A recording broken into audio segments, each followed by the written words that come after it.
Hello friends, March 22-23 current affairs గురించి discuss చేద్దాం. ముందుగా మొదటి టాపిక్ వచ్చేసి గ్లోబల్ టెర్రరిజం ఇండెక్స్. ఏదైనా ఇండెక్స్ రిలీజ్ అయినప్పుడు ఆ ఇండెక్స్ని రిలీజ్ చేసింది ఎవరు, ఎన్నో ఎడిషన్, మొత్తం ఎన్ని కంట్రీస్, ఏ బేసిస్ మీద ఆధారంగా ఇస్తారు, స్కోర్ ఏంటి, ఫైనల్గా టాప్ 3 కంట్రీ ఏంటి, ఇండియా పొజిషన్ ఏంటి, చివరి కంట్రీ ఏంటి అనేది మనం చూసుకోవాలి.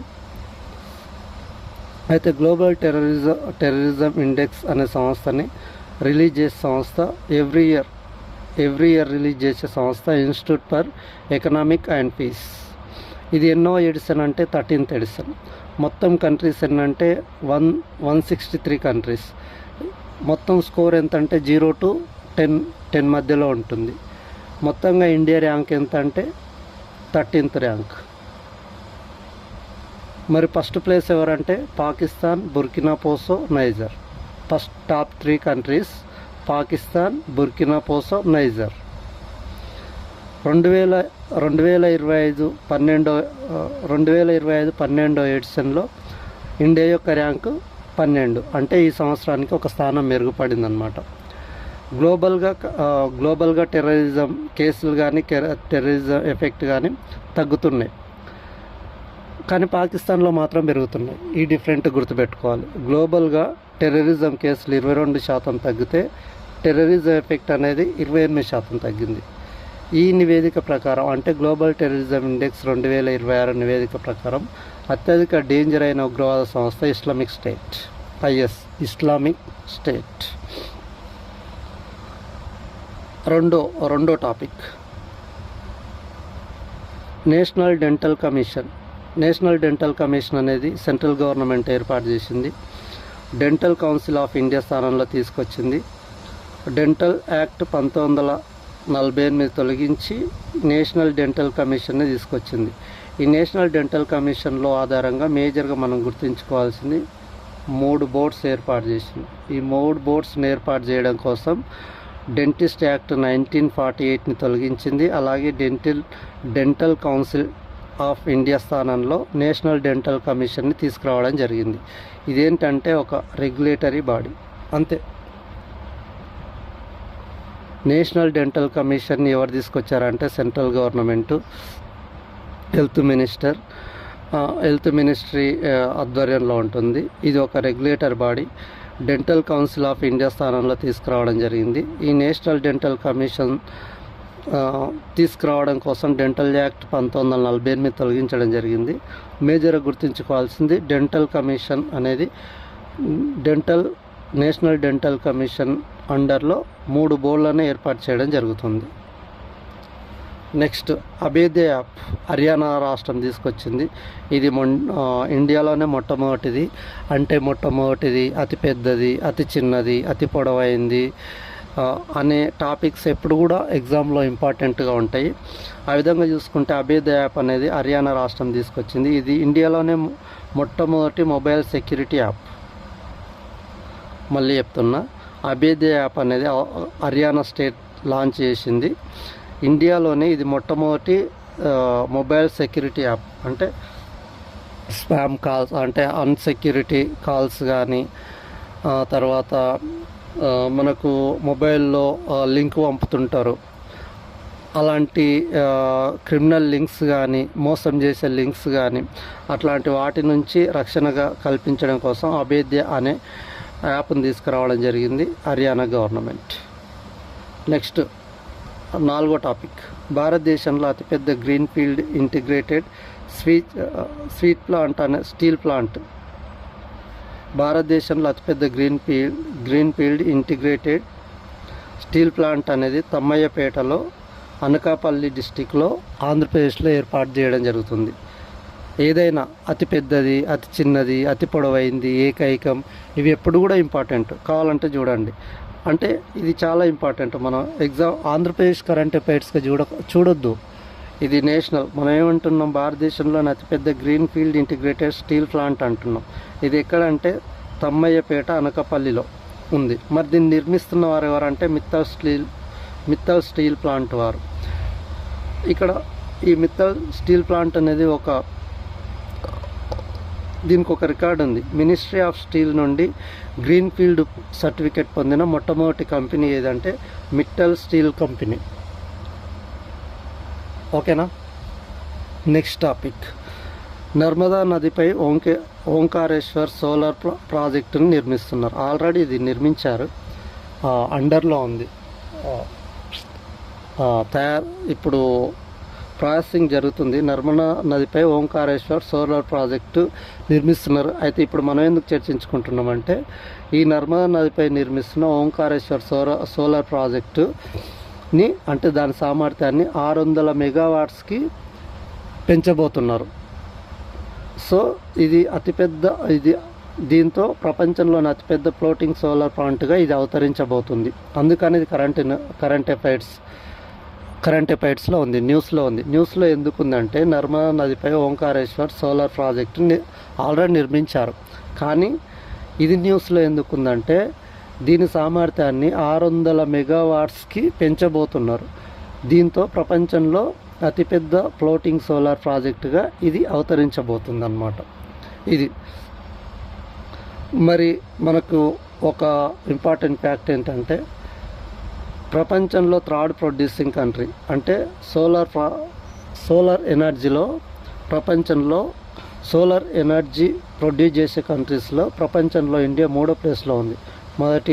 మొదటి రెండు స్థానాలు ఏవేవంటే యుఎస్ఏ చైనా తర్వాత ఇండియా 3వ స్థానంలో ఉంది. నెక్స్ట్ ఎక్సర్సైజ్ కక్కడు. ఏదైనా ఎక్సర్సైజ్ న్యూస్లో ఉందంటే అది ఏ దేశం నిర్వహిస్తుంది, అది త్రివిధ దళాల్లో దేనికి సంబంధించింది అంటే నేవీనా, ఎయిర్ ఫోర్సా లేకుంటే ఆర్మీనా, ఇవి చూసుకోవాలి. ఎక్కడ జరిగింది, ఎన్నో ఎడిషన్, ఇండియా అది ఎక్కడ కండక్ట్ చేస్తుంది, ఇండియాలోనా లేకుంటే బయలేటరల్ అయితే వేరే కంట్రీలోనా, ఇలా చూసుకోవాలన్నమాట. మరి ఎక్సర్సైజ్ కక్కడు అనేది ప్రతి సంవత్సరం ప్రతి 2 ఏళ్ళకు ఒకసారి అనుకుంటాను. ఇది ప్రతి సంవత్సరం ఎక్సర్సైజ్ కక్కడు అనేది ఆస్ట్రేలియాలో జరుగుతుంది. ప్రతిసారి ఆస్ట్రేలియాలో జరుగుతుంది. ప్రతి 2 సంవత్సరాలకు ఒకసారి జరుగుతుంది. 1993 నుంచి దీన్ని నిర్వహిస్తున్నారు. ఇది ఒక మల్టీలాటరల్ అంటే చాలా దేశాలు పాల్గొంటాయి ఇందులో. ఇది ఇండియా తరపున ఐఎన్ఎస్ నీలగిరి అనేది పార్టిసిపేట్ చేయడానికి వెళ్ళడం జరిగింది. ఈ ఐఎన్ఎస్ నీలగిరి అనేది ప్రాజెక్ట్ 17A లో భాగంగా తయారు చేయడం జరిగింది. మరొకసారి చెప్తాను. ఎక్సర్సైజ్ కక్కడు 2026 ఇది ఆస్ట్రేలియా నిర్వహిస్తుంది. ఇది 1993 నుంచి ఇది నిర్వహిస్తున్నారు. ఆస్ట్రేలియా కండక్ట్ చేస్తుంది. ప్రతి 2 సంవత్సరాలకు ఒకసారి జరుగుతుంది. మార్చి 22 నుంచి 31 మధ్యలో జరుగుతుంది. ఈ విధంగా మనం మేజర్గా చూసుకోవాల్సింది ఇండియా నుంచి పార్టిసిపేట్ చేసిన నౌక ఏదంటే ఐఎన్ఎస్ నీలగిరి. ఇది దేనిలో భాగంగా నిర్మించారంటే ప్రాజెక్ట్ 17Aలో భాగంగా తయారు చేయడం జరిగింది. ప్రాజెక్ట్ 17Aలో మొత్తం 7 షిప్స్ని నిర్మిస్తున్నారు.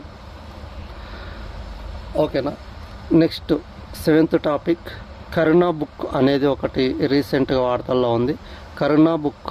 కరుణ ది పవర్ ఆఫ్ కాంపాషన్ అనే బుక్ వార్తల్లో ఉంది. దీని రైటర్ వచ్చేసి కైలాస్ సత్యార్థి. ఓకే, మనం ఇంతటితో ఆగకూడదు. బుక్ రైటర్ ఇంతటితో ఆగకూడదు. మనం కొంచెం డెప్త్గా వెళ్ళి తెలుసుకోవాలి. ఈ కైలాస్ సత్యార్థి ఎవరంటే బాలల హక్కుల కోసం కృషి చేస్తున్న వారు. 2014లో నోబెల్ ప్రైజ్ను పొందారు. అంటే పాకిస్తాన్కి చెందిన మలాలా యూసఫ్జాయ్తో కలిసి కైలాస్ సత్యార్థికి 2014లో నోబెల్ పీస్ ప్రైజ్ లభించడం జరిగింది. మరి ఇతను స్థాపించిన సంస్థ బచ్పన్ బచావో ఆందోళన్ అనే సంస్థను స్థాపించడం జరిగింది. ఎవరు? Kailash Satyarthi. Next topic, world meteorological day ఎప్పుడంటే మార్చి 23వ తేదీన జరుపుకుంటాం. ఎందుకు జరుపుకుంటాం అంటే మార్చి 23 1950లో WMO ఏర్పాటైంది. WMO అంటే వరల్డ్ మెటరలాజికల్ ఆర్గనైజేషన్. మరి ఈ సంవత్సరం థీమ్ ఏంటంటే అబ్జర్వింగ్ టుడే ప్రొటెక్టింగ్ టుమారో. ఏం లేదు, సింపుల్గా ప్రతి సంవత్సరం మార్చి 23వ తేదీన వరల్డ్ మెటరలాజికల్ డేని సెలబ్రేట్ చేసుకుంటాము.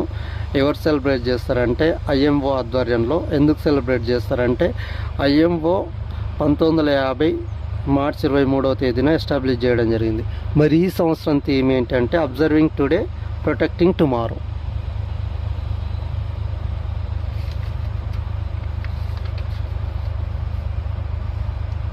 నెక్స్ట్ టాపిక్, రీసెంట్గా సెంట్రల్ గవర్నమెంట్ ఒక ప్రోగ్రామ్ లాంచ్ చేసింది. అదేంటంటే గిరిజన హోమ్ స్టే ప్రోగ్రామ్ 2026. గిరిజన హోమ్ స్టే ప్రోగ్రామ్ 2026. మరి దీని యొక్క ముఖ్య ఉద్దేశం ఏంటంటే ట్రైబల్ లైవ్లీవుడ్ ఆపర్చునిటీని కల్పించడం. అంటే జీవనోపాధి కోసం జీవనోపాధి సదుపాయాలను కల్పించడం, జీవన విధానాన్ని మెరుగుపరచడమే గిరిజన హోమ్ స్టే ప్రోగ్రామ్ 2026 యొక్క ముఖ్య ఉద్దేశం.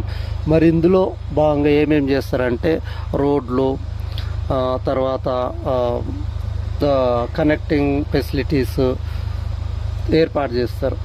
ఇందులో భాగంగా టూరిజాన్ని డెవలప్ చేస్తారు, జీవనోపాధి సౌకర్యాలు పెంచుతారు, ఉపాధి కల్పిస్తారు. ఇందుకు 1500 మందికి ట్రైనింగ్ ఇవ్వబోతున్నారు. ఎవరి ఆధ్వర్యంలో అంటే ఐహెచ్ఎం అశోక అనే సంస్థ ఆధ్వర్యంలో 1500 మంది గిరిజనులకి ట్రైనింగ్ ఇవ్వబోతున్నారు. మరి ఏ సంస్థ ఆధ్వర్యంలో ఎవరి ఆధ్వర్యంలో గిరిజన హోమ్ స్టే ప్రోగ్రామ్, స్టేట్ కాకుండా గిరిజన హోమ్ స్టే ప్రోగ్రామ్ 2026 ఎవరి ఆధ్వర్యంలో జరుగుతుంది అంటే ఇండియన్ ఐటీడీసీ ఆధ్వర్యంలో జరుగుతుంది. ఐటీడీసీ అంటే Indian tourism development corporation. Simple. గిరిజన హోమ్ స్టే ప్రోగ్రామ్ 2026 లాంచ్ చేసింది ఎవరంటే ట్రైబల్ మినిస్ట్రీ. దీని యొక్క ముఖ్య ఉద్దేశం ఏది అంటే ట్రైబల్ జీవనోపాధిని పెంచడం. దీని మెయింటెనెన్స్ అంటే ఎవరి అండర్లో జరుగుతుందంటే ఐటీడీసీ ఫుల్ ఫామ్ ఏంటంటే ఇండియన్ టూరిజం డెవలప్మెంట్ కార్పొరేషన్. మరి ఇందులో భాగంగా ఏం చేస్తారంటే 1500 మందికి ట్రైనింగ్ ఇస్తారు. ట్రైనింగ్ ఇచ్చేది ఎవరు? ఐహెచ్ఎం అశోక అనే సంస్థ. సింపుల్. సరే, ఇది ఇంపార్టెంట్ కావచ్చు రానున్న ఎగ్జామ్లో. అత్యధిక కాల ప్రభుత్వ అధినేతగా మోడీ రికార్డు సృష్టించారు. అత్యధిక కాల ప్రభుత్వ అధినేతగా నరేంద్ర మోడీ రికార్డు సృష్టించారు. మొత్తంగా 8931 డేస్ ఈ రోజుతో, అంటే నేను ఇప్పుడు ఈ వీడియో తయారు చేసే నాటికి 8932 డేస్గా ప్రభుత్వ అధినేతగా మోడీ రికార్డు సృష్టించారు. అంటే 2001 నుంచి 2014 మధ్యలో సీఎంగా ఉన్నాడు గుజరాత్. 2014 నుంచి ఇప్పుడు 2026 ఇప్పుడు కూడా తను పిఎంగా ఉన్నాడు. అంటే 2001 నుంచి 2026 ప్రస్తుతం 2001 నుంచి అతను ప్రధానమంత్రి నరేంద్ర మోడీ ప్రభుత్వ అధినేతగా ఉన్నాడు. మరి రెండో స్థానంలో ఎవరు ఉన్నారంటే మోడీ తర్వాత ఎవరు ఉన్నారంటే పవన్ కుమార్ చామ్లింగ్. మొత్తం 8930 డేస్ ప్రభుత్వ అధినేతగా ఉన్నారు. నెక్స్ట్ టాపిక్ వచ్చేసి ఛత్తీస్గఢ్ మత స్వేచ్ఛ బిల్ను తీసుకొచ్చింది. ఈ బిల్ పేరు ఏంటంటే Chhattisgarh freedom of religion bill 2026. దీని యొక్క ముఖ్య ఉద్దేశం ఏంటంటే బలవంతపు మత మార్పిళ్లను నిరోధించడము. ఒకవేళ బలవంతపు మత మార్పిడి ఇట్లా చేసినట్టయితే 2.5 లక్షల ఫైన్ ఉంటుంది, జైలు శిక్ష ఉంటుంది. ఒకవేళ సామూహిక మత మార్పిడి చేస్తే 25 లక్షల ఫైన్ ఉంటుంది, జైలు శిక్ష ఉంటుంది. జైలు శిక్ష 10 years. ఏం లేదు, ఈ టాపిక్ ఏం లేదు. ఛత్తీస్గఢ్ మత స్వేచ్ఛ బిల్లును తీసుకొచ్చింది. మత స్వేచ్ఛ, ఆ బిల్లు యొక్క పూర్తి పేరు ఏంటంటే Chhattisgarh freedom of religion bill 2026.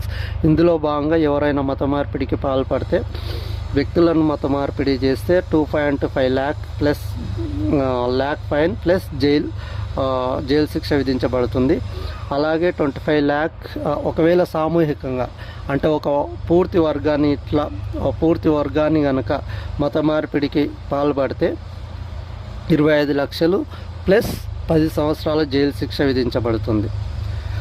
Okay, మరి మత స్వేచ్ఛ అనేది రాజ్యాంగంలో ఎక్కడుందంటే 3వ భాగంలో 25 నుంచి 28 ఆర్టికల్స్ దేని గురించి చెప్తాయంటే మత స్వేచ్ఛ. నెక్స్ట్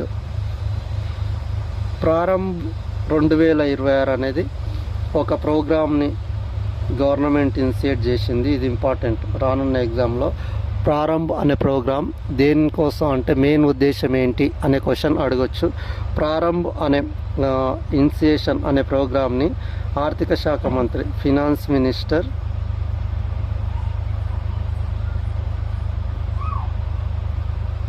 నిర్మలా సీతారామన్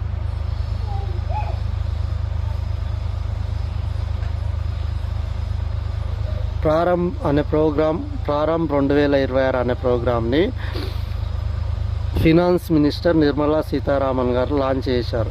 దీని యొక్క మెయిన్ ఉద్దేశం ఏంటంటే 2026 ఏప్రిల్ 1 నుంచి కొత్త ఐటీ యాక్ట్ అమల్లోకి రాబోతుంది. ఐటీ యాక్ట్ 2025 అమల్లోకి రాబోతుంది. ఈ యొక్క యాక్ట్పై అవగాహన కల్పించడమే ప్రారంభ్ 2026 ప్రోగ్రాం యొక్క ముఖ్య ఉద్దేశం. అంటే ఈ ప్రోగ్రాంలో ఏం చెప్తారు, పాలసీ రిఫార్మ్స్ అండ్ రెస్పాన్సిబుల్ గురించి చెప్తారు. మరి ప్రారంభ్ ఫుల్ ఫామ్ ఏంటంటే policy reforms and responsibles action for mission Viksit Bharat. Prarambh full form policy reforms and responsible action for mission Viksit Bharat. దీని యొక్క ముఖ్య ఉద్దేశం ఏప్రిల్ 1, 2026 నుంచి అమలు కాబోతున్న ఐటీ యాక్ట్ 2025 గురించి ప్రజలకి అవగాహన కల్పించడము.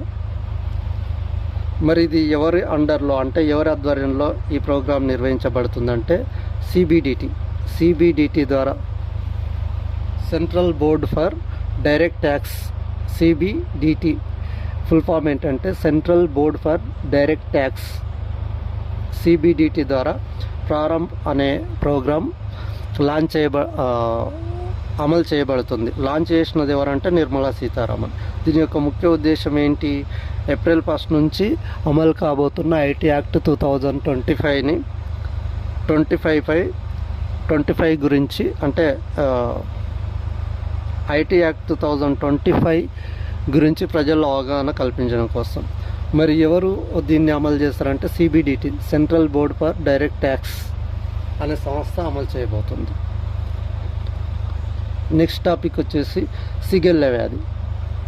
కేరళలో కలకలం రేపుతున్న సిగెల్ల వ్యాధి. సిగెల్ల వ్యాధి ఒక ఏదైనా వ్యాధి వార్తల్లో నిలుస్తుందంటే అది దాని కారకం ఏంటి అంటే బ్యాక్టీరియానా వైరస్సా, మరి దాని యొక్క సిమ్టమ్స్ ఏంటి అనేది చూసుకోవాలి మనం. మేజర్గా ఈ 2 టాపిక్స్. కేరళలో సిగెల్ల వ్యాధి కలకలం రేపుతుంది. మరి సిగెల్ల వ్యాధి యొక్క సిమ్టమ్స్ ఏంటంటే డయేరియా, వామిటింగ్, కడుపు నొప్పి, అలసటగా ఉండడం. ఈ లక్షణాలు కలిగిన వ్యాధి సిగెల్ల వ్యాధి. మరి దీని యొక్క దీని సిగెల్ల వ్యాధి కారకం ఎవరంటే బ్యాక్టీరియా. ఇది ఒక అంటువ్యాధి. ఇది కాంటా వైరస్ అన్నమాట. కాంటా వైరస్ అంటే అంటువ్యాధి. పర్సన్ టు పర్సన్, వ్యక్తి నుంచి మరో వ్యక్తికి సోకే ఒక వ్యాధి సిగెల్ల వ్యాధి. దీన్నే సిగెల్లాసిస్ అని కూడా అంటారు. సిగెల్లాసిస్కి కారకం ఎవరంటే బ్యాక్టీరియా. దీని యొక్క లక్షణాలు డయేరియా, వామిటింగ్, కడుపు నొప్పి, అలసటగా ఉండడం. Next blue voice app. ఈ బ్లూ వాయిస్ యాప్ అనేది ఎవరు తీసుకొచ్చారు? ఏదైనా యాప్ వార్తల్లో ఉంది అంటే దాన్ని ఎవరు తీసుకొచ్చారు, దాని యొక్క ముఖ్య ఉద్దేశం ఏంటి అనేది చూసుకోవాలి. బ్లూ వాయిస్ యాప్ అనేది పాండిచ్చేరి యూనివర్సిటీ వాళ్ళు లాంచ్ చేశారు. మరి దీని యొక్క ముఖ్య ఉద్దేశం ఏంటంటే మత్స్యకారులకి అంటే కోస్టల్ ఏరియాలో సముద్ర తీరంలో పనిచేస్తున్న మత్స్యకారులకి వెదర్ అప్డేట్ చేయడమే ఈ బ్లూ వాయిస్ యాప్ యొక్క ముఖ్య ఉద్దేశం. బ్లూ వాయిస్ యాప్ యొక్క ముఖ్య ఉద్దేశం వెదర్ అప్డేట్ ఇవ్వడం కోసం. ఎవరికి? కోస్టల్ సముద్ర తీరంలో పనిచేస్తున్న ఫిషర్మ్యాన్కి. మరి దీన్ని లాంచ్ చేసినది ఎవరు అంటే Pondicherry university. Next world water day March 22. దీన్ని నిర్వహిస్తున్న సంస్థ యునైటెడ్ నేషన్స్. యునైటెడ్ నేషన్స్ అండర్లో ఉండే యునైటెడ్ నేషన్స్ వాటర్స్ అనే సంస్థ ఈ యొక్క వరల్డ్ వాటర్ డేని సెలబ్రేట్ చేస్తుంది. ఈ వరల్డ్ వాటర్ డేని ఎప్పటి నుంచి సెలబ్రేట్ చేస్తున్నారంటే 1993 నుంచి. మరి ఈ సంవత్సరం థీమ్ 2026 యొక్క థీమ్ ఏంటి? Water and gender. World water day March 22న సెలబ్రేట్ చేసుకుంటే ఏ సంస్థ నిర్వహిస్తుంది? యుఎన్ వాటర్స్ అనే సంస్థ. ఇది ఎవరి అండర్లో పనిచేస్తుంది? United nations. ఎప్పటి నుంచి ఈ డేని సెలబ్రేట్ చేసుకుంటున్నాం? 1993 నుంచి. మరి ఈ సంవత్సరం థీమ్ ఏంటి? Water and gender. ఈ నివేదిక ప్రకారం, ఈ సంస్థ ప్రకారం, యునైటెడ్ నేషన్స్ వాటర్స్ అనే సంస్థ ప్రకారం ప్రపంచవ్యాప్తంగా 2.1 బిలియన్ పీపుల్కి సేవ్ వాటర్ అనేది యాక్సెస్లో లేదంట. ఈ సంఖ్య ఇంపార్టెంట్. 2.1 బిలియన్ పీపుల్కి సేవ్ వాటర్ యాక్సెస్ లేదు అంట. నెక్స్ట్, అంతర్జాతీయ అటవీ దినోత్సవం మార్చి 21వ తేదీన జరుపుకుంటాం. అంతర్జాతీయ అటవీ దినోత్సవం అనేది మార్చి 21వ తేదీన జరుపుకుంటాం. ఇది ఏ సంవత్సరం నుంచి జరుపుకుంటున్నాం అని ఎగ్జామ్లో అడిగితే 2012 నుంచి. మరి ఈ సంవత్సర థీమ్ ఏంటి? Forest and economics. Forest and economics అనేది ఈ సంవత్సరం యొక్క థీమ్. అంతర్జాతీయ అటవీ దినోత్సవం 2026 మార్చి 21 ఏ సంవత్సరం నుంచి సెలబ్రేట్ చేస్తున్నాము అంటే 2012 నుంచి. ఈ 2000 సంవత్సరం థీమ్ ఏంటి అంటే ఫారెస్ట్ అండ్ ఎకనామిక్స్. మరి ఇండియా వ్యాప్తంగా ఫారెస్ట్ కవర్ ఎంత ఉందంటే 24.25% ఫారెస్ట్ కవర్. మొత్తం ఇండియా వ్యాప్తంగా ఫారెస్ట్ కవర్ 24.25%గా ఉంది. మొత్తం ఎన్ని స్క్వేర్ కిలోమీటర్లు అంటే 7,15,342 స్క్వేర్ కిలోమీటర్స్గా ఇండియా వ్యాప్తంగా విస్తరించింది. మొత్తం ఇండియా భూభాగంలో ఎంత పర్సెంట్ ఆక్రమించిందంటే 24.25%. ఇది ఫ్రెండ్స్ ఇక మార్చి 22-23 యొక్క కరెంట్ అఫైర్స్. చాలా కరెంట్ అఫైర్స్ ఉంటాయి. కరెంట్ అఫైర్స్ అంటే సముద్రం లాంటిది. కాకుంటే ఏవైతే ఇంపార్టెంట్ అని నాకు అనిపించిందో అవి మాత్రమే నేను తీసుకోవడం జరిగింది. ఈరోజు మనం చర్చించుకున్న అంటే ఎక్స్ప్లెయిన్ చేసిన అంశాలు చాలా important. Global terrorism index 2026, Institute for Economics, దీన్ని రిలీజ్ చేస్తున్న సంస్థ Institute for Economic and Peace. Second topic వచ్చేసి నేషనల్ డెంటల్ కమిషన్. ఇది 3 బోర్డులో దీని కింద ఏర్పాటు చేస్తారనేది ఇంపార్టెంట్ అవుతుంది. తర్వాత అభేద్య యాప్ హర్యానా గవర్నమెంట్ లాంచ్ చేసింది. ముఖ్య ఉద్దేశం మొబైల్ సెక్యూరిటీ యాప్ అన్నమాట. కాల్స్ని ప్రొటెక్ట్ చేయడము. తర్వాత భారతదేశంలో అతిపెద్ద గ్రీన్ ప్లాంట్ అనేది తుమ్మయ్యపేటలో అనకాపల్లిలో ఏర్పాటు చేసినామని చెప్పాము. నెక్స్ట్, నర్మదా నదిపై ఓంకారేశ్వర్ సోలార్ ప్రాజెక్టు గురించి ఎక్స్ప్లెయిన్ చేశాను. ఎక్సర్సైజ్ కక్కడు ఎక్స్ప్లెయిన్ చేశాను. ఒక బుక్ వార్తల్లో ఉంది, Karuna the power of compassion, Kailash Satyarthi రాయడం జరిగింది. తర్వాత వరల్డ్ మెటరాలజికల్ డే 2023 లాంటి ఇంపార్టెంట్ టాపిక్స్ ఎక్స్ప్లెయిన్ చేయడం జరిగింది. మరి ఈరోజు ప్రశ్న ఏంటంటే షాహిదీ దివాస్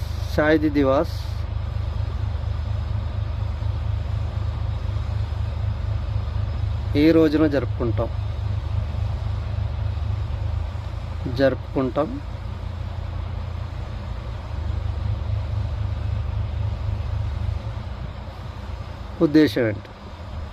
ఉద్దేశం ఏంటి అంటే ఎందుకు జరుపుకుంటాం అని.